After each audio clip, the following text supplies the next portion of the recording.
History does not tolerate coincidences.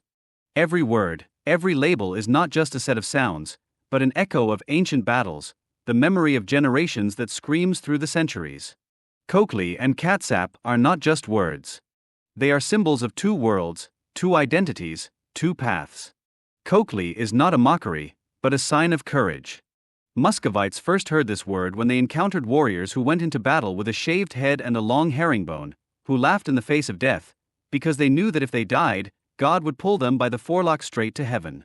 This tradition did not appear from nowhere. It was also carried by the Grand Duke Sviatoslav the Brave, the Thunder of the Khazar, a warrior without fear and reproach, who refused luxury, lived among his warriors, fought ahead of the army and left behind only the ruins of enemy empires.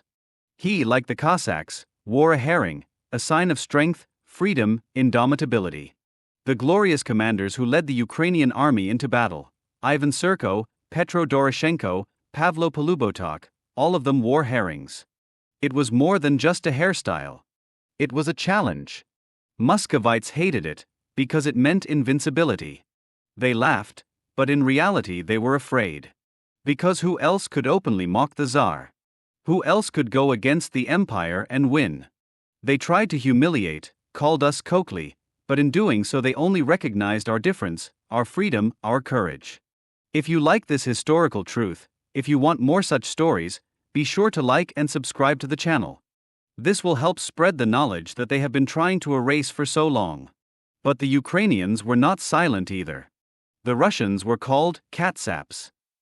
Why? Because they were foreign, rough, wild.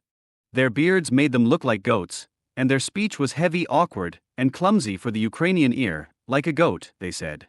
But there was another version, even more terrible. In the Islamic world after 1552, when Ivan the Terrible brutally massacred Kazan, slaughtered thousands of Muslims, and filled the city streets with blood, Russians began to be called butchers. This word meant butcher. Not a warrior, not a conqueror, but a butcher, someone who kills without pity, someone who knows no honor or mercy. This nickname haunted Muscovites for many centuries, from Crimea to Persia, from the Ottoman Empire to the Arab lands. Time passed, but the words remained. Kh0khly is someone who fights. Tsapy is someone who goes to war. Some always yearned for freedom, others for a foreign land. And today, like hundreds of years ago, history repeats itself. Those who laughed at the herring are once again breaking their teeth at its invincible power. What do you think about these historical facts? Which version of the origin of these names do you consider the most plausible? Write in the comments, let's discuss. And don't forget to share this video with your friends. Let the truth ring louder. Glory to those who do not bow their heads.